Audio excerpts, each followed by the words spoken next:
서로 좌우 옆뒤 분이랑 인사하겠습니다. 하나님이 하십니다.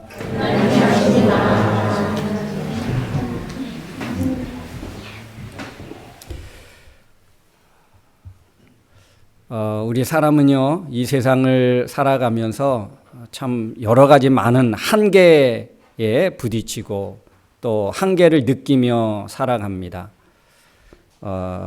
힘에서 또 기억력에서 그리고 자연의 위력 앞에서 우리는 많은 한계를 느낍니다. 기억하는 것도 예전과 같지 않고, 그렇죠? 어떤 힘을 쓰는 것도 예전과 같지 않지요.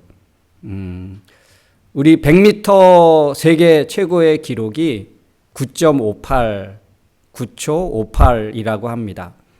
근데 그것을 이 한계를 인간의 이제 한계를 뛰어넘지 못하고 여기에 장벽에 부딪혀 있지요.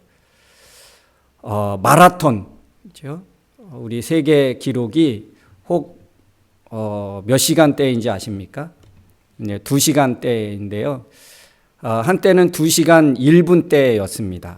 이것을 수십 년 동안 깨지 못한, 그랬는데 올해에 그 기록을 깨서 2시간 35초라고 하는데, 이제 과연 이 기록을 더 얼마나 오랜 기간을 거쳐서 깰 수 있을까? 그 이상의 깨는 사람이 또 있을까? 그런 생각을 해봅니다. 왜냐하면 이게 인간의 한계입니다. 아마 1시간대로 온다면 아마 대단하겠죠? 이제 인간의 한계입니다. 아무리 빨라도 그 이상은 되지 않을까, 그런 생각을 해봅니다. 여러분, 이렇게 한계가 있기 때문에 사람입니다. 한계가 없다면 사람일까요? 한계가 있다는 것은 내가 사람이라는 것을 또 우리가 단적으로 보여줄 수 있는 것입니다. 그래서 우리 사람은요, 누군가에게 의존할 수밖에 없습니다. 너무 빠르지 않기 때문에, 그렇죠? 어떤 버스를 또 다른 자동차를 타고 또 비행기를 타고 멀리 갈 수 없기 때문에 그런 어떤 그런 교통수단을 이용합니다. 무엇인가에 의존할 수밖에 없지요. 이게 인간의 한계입니다.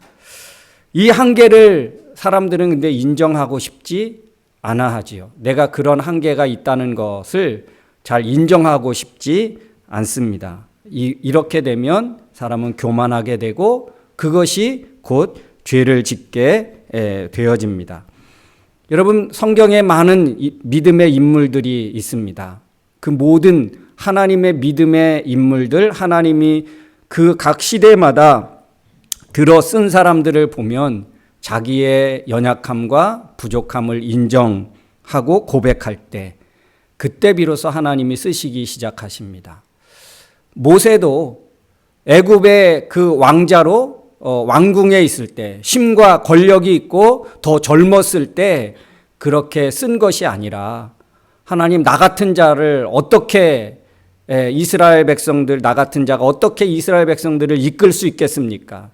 나는 말을 잘 할 수 없고 누군가에게 설득할 수 있는 자가 아닙니다. 자기의 부족한 것을 인정하고 그렇게 시인할 때, 그때 비로소 하나님이 쓰시지요. 여러분, 야곱도 얼마나 정말 그 미꾸라지 같이 빠져나가면서 위기를 극복하면서 그렇게 살았는지 모릅니다. 그런데 그가 야복강에서 도저히 건너편에 형 에서가 자기를 죽이려고 군사를 이끌고 왔다는 그 소식을 듣고 이 문제를 해결할 수 없어서 밤새도록 하나님의 사자와 씨름하지요. 자기의 부족하고 자기의 그 한계를 인정하고 하나님 앞에 이 문제를 하나님께서 해결해 주시기를 간절히 기도할 때에 하나님이 그 문제를 해결해 주시고, 그래서 야곱의 인생의 그 길이, 믿음의 길이 열려진 줄로 믿습니다. 사랑하는 성도 여러분, 우리에게도 이런 한계가 있는 줄로 믿습니다. 이럴 때에 그 한계를 인정하고 주님, 나는 주님이 절대적으로 필요합니다. 나의 이 연약하고 부족한 것을 주님이 붙들어 주시옵소서. 이런 고백이 있기를 주님의 이름으로 축원합니다. 이게 믿음으로 살아가는 우리의 삶의 모습인 줄로 믿습니다. 오늘 마태복음 16장 1절로 4절 말씀에 보면 오늘 바리새파 사람들과 사두개파 사람들이 예수님에게 기적을 좀 보여주십시오. 그렇게 찾아옵니다. 이와 똑같은 이 내용이 마가복음 8장에 그리고 누가복음 12장에도 기록되어져 있습니다. 예수님이 이 하늘에서부터 오는 기적을 보여달라고 했을 때 이 바리새파 사람들과 사두개파 사람들이 찾아온 그 이유를 예수님은 아셨습니다. 왜 찾아왔느냐 하면 예수님을 도전하고 예수님을 대적하기 위해서, 예수님을 곤란에 빠뜨리기 위해서 찾아왔습니다. 이 마가복음 8장에서 이 사실을 안 예수님이 어떻게 그 예수님의 속마음을 표출하고 계시냐 하면 깊이 탄식하셨다라고 말씀하십니다. 예수님이 그렇게 말씀하세요. 이 자연의 변화를 읽어낼 줄 알면서, 그리고 기후의 변화를 읽어낼 줄 알면서 왜 너희들은 시대의 변화를 깨닫지 못하느냐라고 그렇게 예수님이 책망하십니다. 정신 차리라고. 네. 여러분, 이 시대의 변화를 깨닫는다는 거, 이게 얼마나 우리에게 중요한 일인지 모릅니다. 지금 우리 세상에 돌아가고 있는 이것을 성경은 어떻게, 예수님은 진작에 말씀해 주셨습니다. 우리 한번 성경을 한번 찾아볼 건데요. 디모데후서 3장 1절에 보면 1절부터 5절 말씀에 보면 이렇게 말세에 대해서 말씀하고 있습니다. 말세에 어려운 때가 있으리라는 것을 잊지 마십시오. 그때에는 사람들이 자기를 사랑하고 돈을 사랑하며 뽐내고 교만하고 하나님을 모독하고 부모에게 순종하지 않을 것입니다.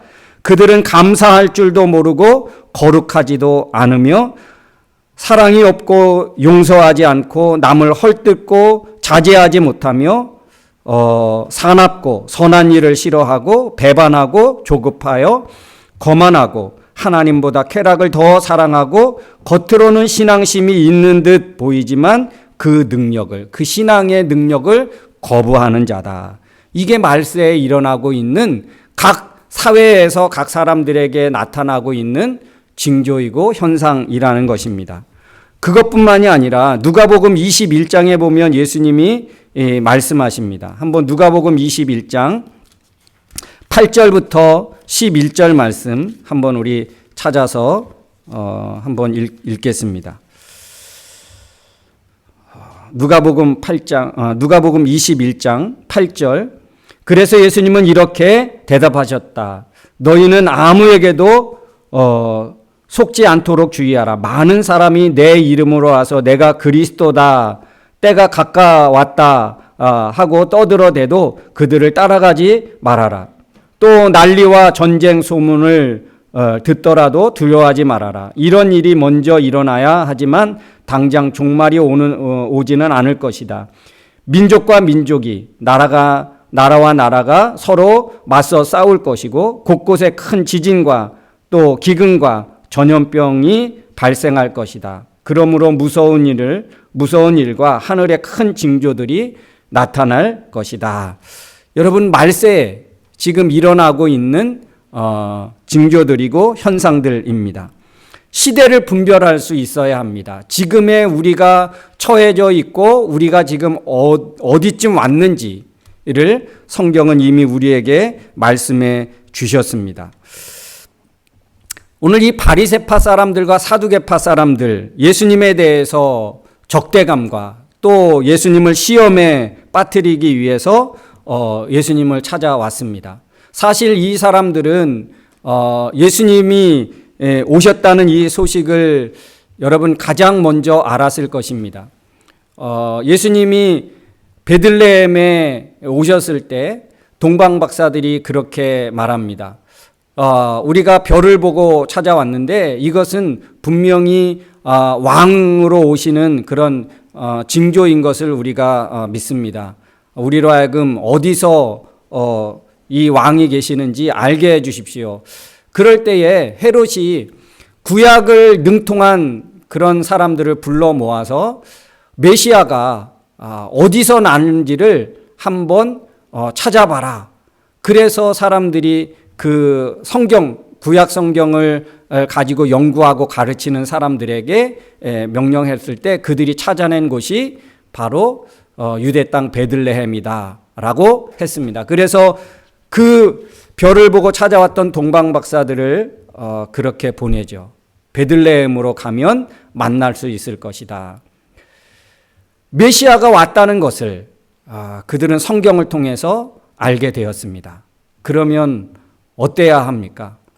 이 당시에 그 구약에 능통한 사람들, 서기관과 바리새인들, 그리고 사두개파 사람들, 이 사람들은 가장 먼저 알았을 것이고 자기네들이 그동안 가르치고 전했던 그 메시아가 드디어 왔다는 것을 그들은 성경을 통해서 확인하고 어때야 합니까?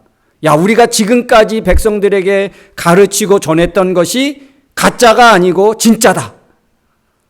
우리가 가르치고 전했던 것이 진짜기 때문에 어떻게 해야 합니까? 가서 같이 경배하고 기뻐하고 그 오심을 여러분 환영해야 되지 않겠습니까? 그런데 그렇게 하지 않았습니다.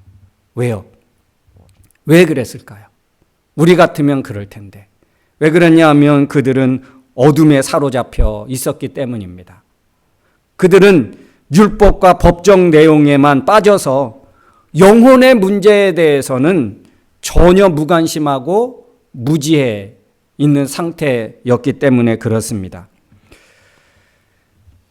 예수님이 오셨을 때 이 초대교회는 어떠했느냐? 초대교회라고 크게 다르지 않았습니다. 에베소서 4장 18절에 가보면 이렇게 바울은 우리에게 도전하고 있습니다. 저희 총명이 어두워지고 저희 가운데 있는 무지와 저희 마음이 굳어짐으로 하나님의 생명에서 떠나 있게 되었다라고 주님이 그렇게 책망하셨습니다. 초대교회의 영적인 상태를 보여주고 있습니다. 바리새파 사람들, 사두개파 사람들, 당시의 유대의 지도자 그룹에 있는 사람들이었습니다. 예수님을 찾아왔습니다. 왜요? 그들은 말씀을 듣고 순종하기 위해서가 아니라 예수님을 대적하고 예수님보다 자기네들이 더 우월하다는 것을 증명하고 싶어 했고 예수님을 자기네들이 가진 지식으로 망신을 주고 싶어 했습니다. 왜요? 여러 가지 문제 될 만한 것들을 가지고 예수님을 도전하고 항의하면서 예수님을 망신 주면서 자기들이 더 높임받고 자기들이 사람들에게 존경받는다는 것을 그리고 자기들이 누리고 있는 그 자리에 연연한 사람이었기 때문에 그렇습니다. 근데 여러분, 이들은 그렇게 하면서 하나님에 대해서는 무관심했습니다. 하나님이 원하시는 것이 무엇인지, 병든 영혼에게 아니면 지친 영혼이나 방황하는 영혼에게는 전혀 관심을 두지 않았습니다. 어떻게 하면 내가 지금 지키고 있는 이 자리에서 그 자리에 그 자리가 주는 만족을 그들은 계속해서 누리기를 원했습니다. 그들은 세상적인 어떤 명예와 권력과 세상의 누림에 대해서 어떻게 하면 그 세상에 주는 그 누림을 누리는지를 그들은 너무나 잘 알았습니다. 세상은 너무나 밝았습니다.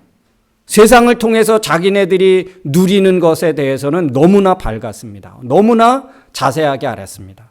그래서 그 세상적인 지식과 세상의 그 밝은 그런 것을 통해서 계속 유지하고 지키고 싶어 했습니다. 어떻게 하면 백성들이 자기네들에게 그렇게 굴복할지를 너무나 잘 알았고요. 어떻게 하면 자기네들이 가지고 있는 이 권력을 유지하는지를 너무나 잘 알고 있었다는 것입니다. 근데 사실 이 바리새파 사람들과 사두개파 사람들은 서로 손잡을 수 있는 그런 사람들이 아닙니다. 이 바리새인들은 어떤 그 철학과 어떤 입장에 있었느냐 하면 이들은 굉장히 보수적이고 그리고 구약의 전통을 굉장히 중시하는 그 신앙을 가졌고, 그래서 그들은 어떤 성령을 인정하고 천사를 인정하고 부활을 인정하는 그런 사람들이었습니다. 그래서 어떤 기적 이런 것들을 다 인정하는 그런 어떤 그 신앙의 체계를 가진 반면에 사두개파 사람들은 정반대입니다. 굉장히 진보적인 성향을 갖고 있고 현실을 참여하는 것에 그들은 더 주안점을 두었습니다. 그래서 영혼이나 또 부활이나 저 천사나 초자연적인 기적이나 이런 것들에 별로 인정하지 않았습니다. 그래서 굉장히 진보적인 성향의 이성적인 그런 입장에 서는 사람들이었고, 그래서 표적이나 기적을 인정하지 않았습니다. 그러니까 바리새파 사람들하고는 정반대의 입장에 서 있는 사람들이었습니다. 그런데 이들이 함께 손잡고 예수님에게 왔습니다. 도저히 이해가 안 되는, 하나가 될 수 없는 그런 사람들인데 오늘 그렇게 예수님께 와서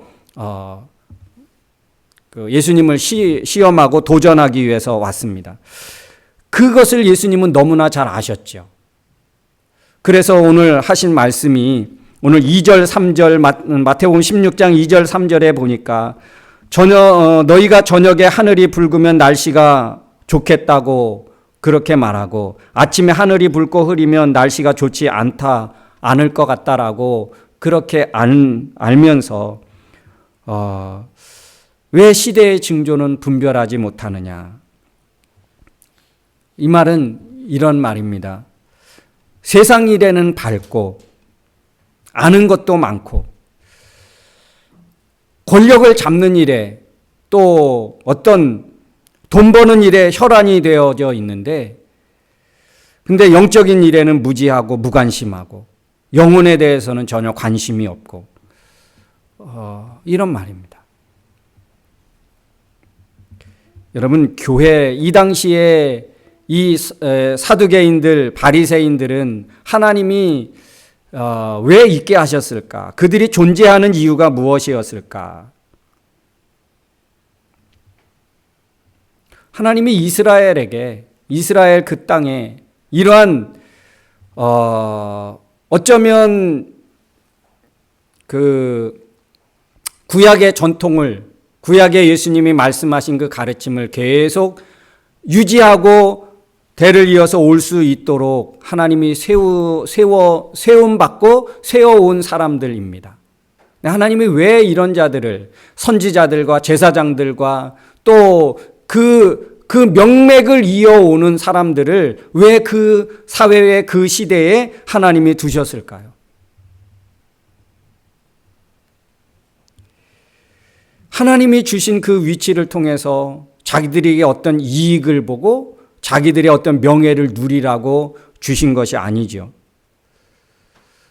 하나님의 말씀을 논쟁하거나 또 그렇게 하기 위해서 하나님이 그들을 또 세워주신 것이 아니죠.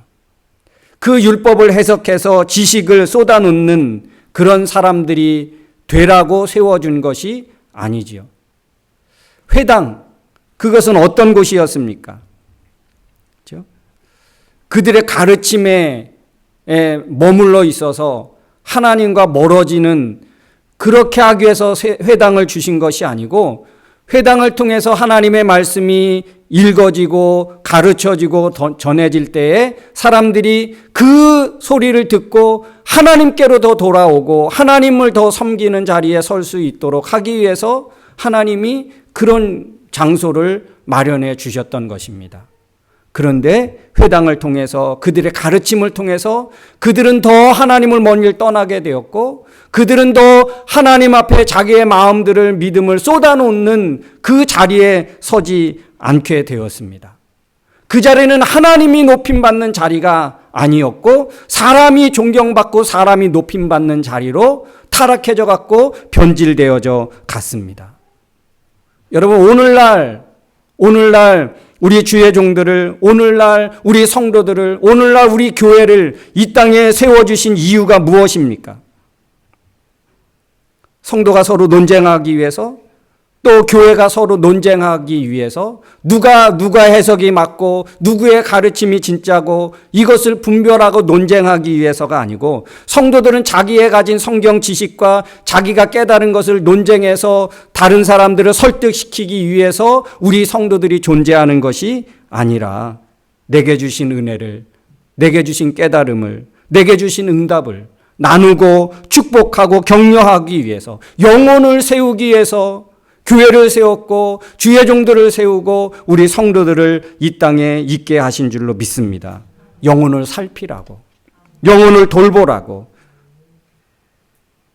그런데 여러분, 우리 성도들의 삶이 영혼에 관심이 있고 영혼을 세우는 일에 우리가 정말 모든 것을 우리가 쏟고 있느냐? 세상 일에 밝지 않습니까? 반면에 영적인 일에는 너무 어두워 있지는 않습니까? 당시 바리새인들과 사두개인들은 그랬습니다. 그들의 눈은 영적으로 병들었고 그들의 세계관은 병들어 있을 수밖에 없었습니다.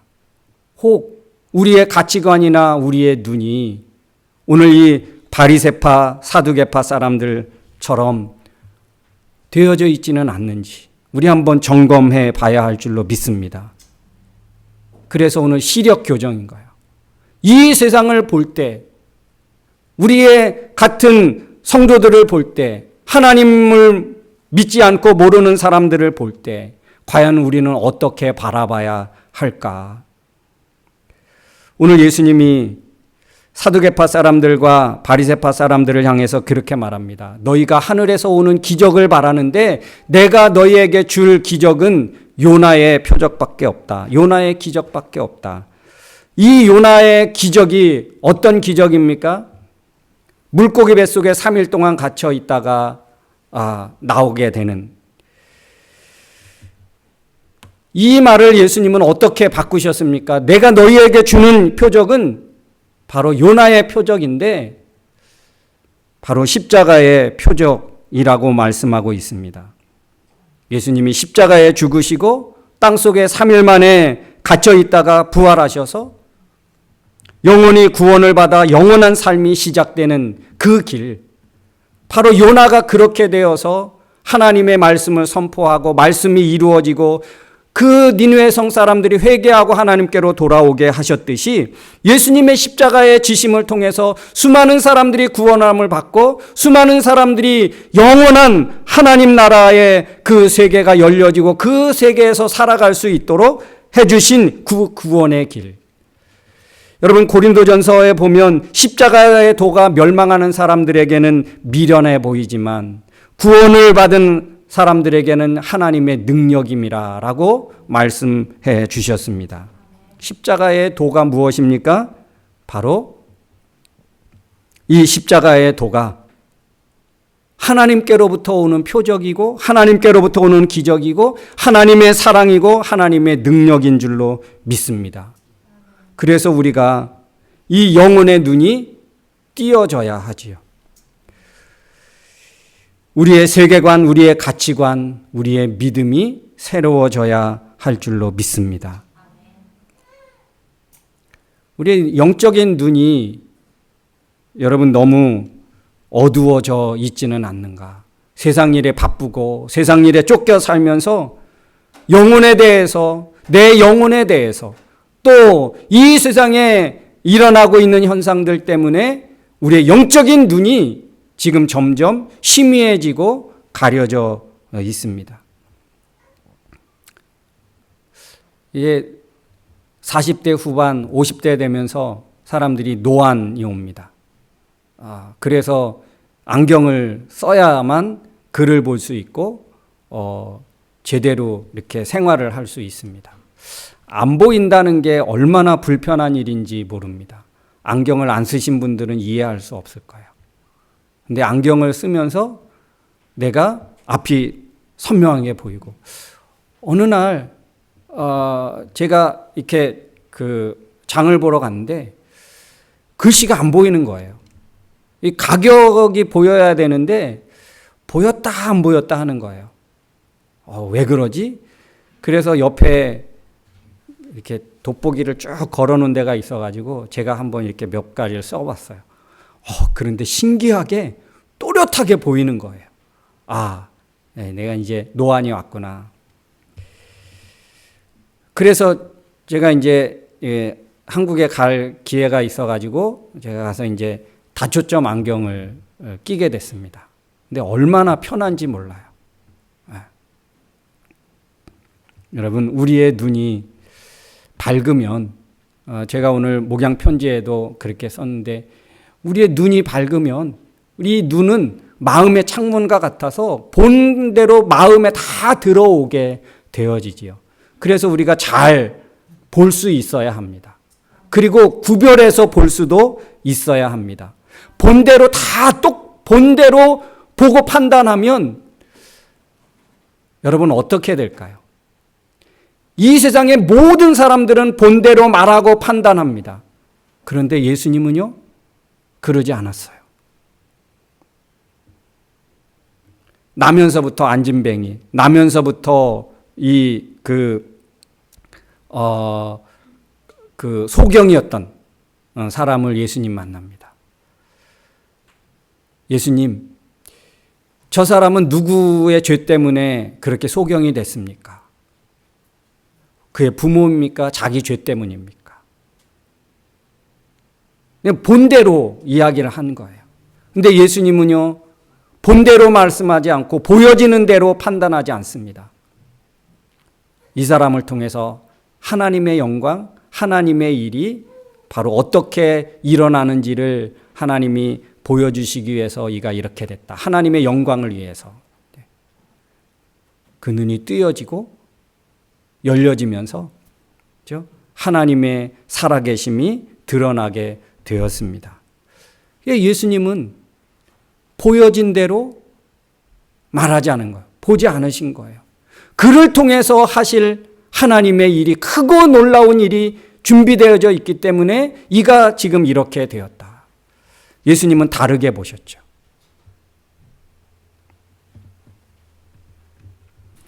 사랑하는 성도 여러분, 우리의 눈이 그냥 우리의 육신의 눈이 있고, 지식을 통해서 보는 지안, 그래서 직적인 눈이 있지요. 그리고 우리가 지식도 아니고 육신의 눈도 아닌 영적인 눈으로 바라보고 영적으로 깨닫는 것도 있습니다. 그래서 영안이라고 합니다. 영적인 눈.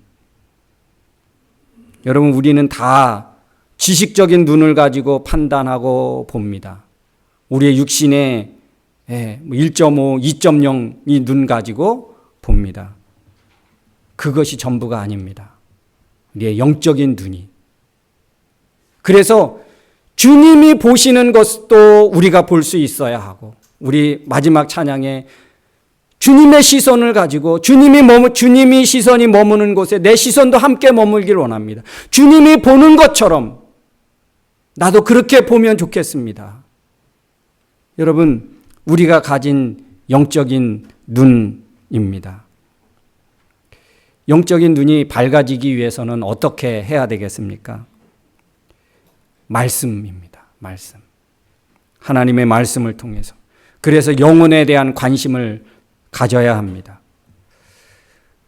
육신의 건강 못지않게 우리의 영적인 건강, 영적인 아름다움, 이것이 우리에게 사모되어지고 열망되어져야 합니다.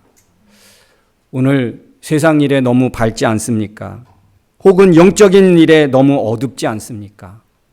사랑하는 성도 여러분, 오늘 우리의 이 시력 교정, 우리의 눈이 다시 새로워질 수 있기를 주의 이름으로 축원합니다. 오늘 바리새파처럼 사두개파 사람들처럼 그렇게 머물러 있지 말고 그렇게 병든 눈 가지고 살지 말고 하나님의 은혜로 말씀을 통해서 우리의 눈이 새로워지기를, 그러면 우리의 눈이 새로워지면 우리의 인생이 새로워지는 줄로 믿습니다. 우리 인생이 고침받고 우리 인생이 새로워지는 것입니다. 다른 것이 우리의 인생을 바꾸는 것이 아닙니다. 우리가 어떻게 보고 어떻게 믿고 어떻게 고백하느냐가 바로 우리의 인생을 달라지게 하는 줄로 믿습니다. 오늘 이 시간 함께 같이 기도하기를 원합니다. 오늘 16장 4절에 주님이 그렇게 말씀합니다.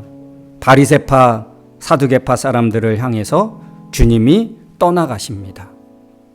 그들과 더 이상 함께하고 있지 않아서 그 있던 자리를 떠나가십니다. 그런데 주님을 믿고 따르는 제자들을 향하여 세상 끝날까지 내가 너와 함께 하겠다라고 주님은 우리에게 약속해 주셨습니다. 사랑하는 성도 여러분, 우리는 세상 끝날까지 함께 하시는 주님이 우리와 함께 하고 있습니다. 그렇기 때문에 하나님 내게 영적 눈이 열려지게 해 주옵소서. 육적인 눈만 가지고 살지 않게 해 주옵소서. 세상 살아가는 일에 밝고 영적인 눈에 어두워지는 우리의 눈이 아니라 하나님 내 영안이 열려지게 해 주시옵소서. 영적인 눈을 뜨게 해 주셔서 예수님처럼 예수님같이 보고 말하고 선포하고 하나님을 예배하는 우리의 삶이 되게 해 주시옵소서. 우리 시간 한번 말씀을 생각하면서 다 같이 기도하겠습니다. 좋으신 아버지 하나님, 은혜를 감사드립니다. 찬양합니다. 한계를 가지고 있어서 보여지는 것만 볼 수 있고 깨달아지는 것만 깨달을수록 밖에 없는 것이 저희들의 하나님 한계인 줄로 믿습니다. 하나님 이 한계에 부딪혀서 그 한계만을 가지고 살아가는 것이 아니라 하나님 정말 예수님과 같이 예수님이 오시고 또 예수님이 말씀하신 것처럼 하나님 우리의 영적인 눈이 열려지게 주시옵소서. 예수님같이 보게 하시고 예수님이 본 것처럼 불쌍히 여기고 예수님과 같이 아버지 하나님 안타깝게 여기시고 그런 영적인 눈이 우리에게도 열려지기를 원합니다.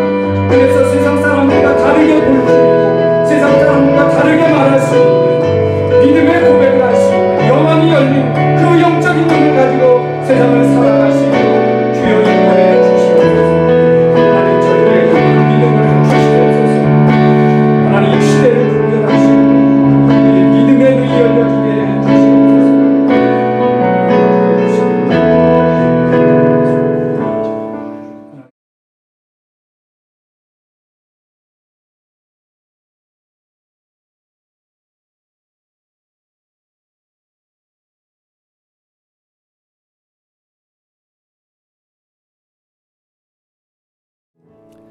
하나님 아버지, 주의 백성들에게 영적인 눈이 열려지고 뜨여지기를 원합니다. 육신의 눈만 가지고 살지 않게 해 주옵소서. 세상이 원하고 세상이 바라는 것들만 보며 살아가는 것이 아닌 하나님 영적인 시각을 가지고 영적인 눈을 가지고 세상을 바라보고 또 영혼들을 바라보고 내 영혼에 관심을 갖고 살아갈 수 있는 저희들이 되어질 수 있기를 원합니다. 예수님의 이름으로 기도하옵나이다. 아멘. 다 같이 일어나서 찬양하겠습니다.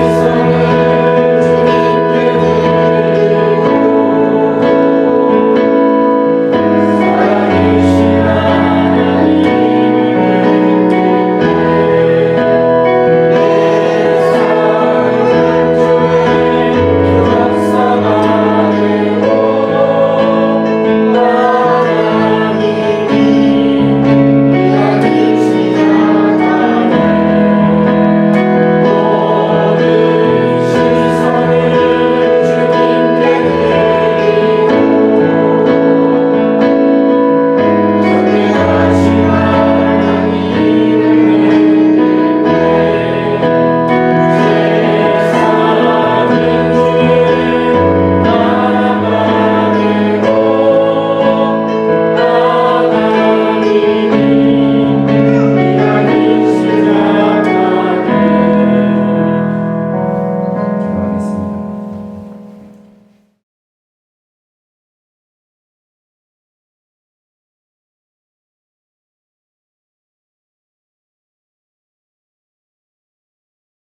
기도하겠습니다.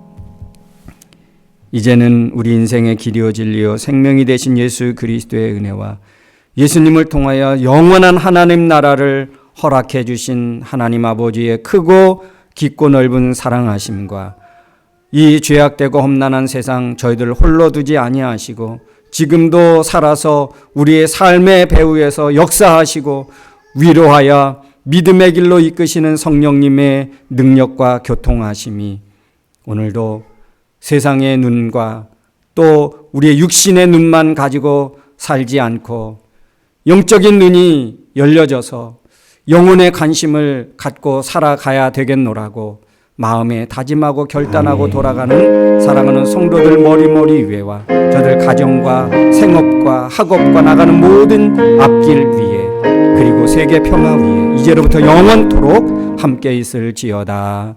아멘.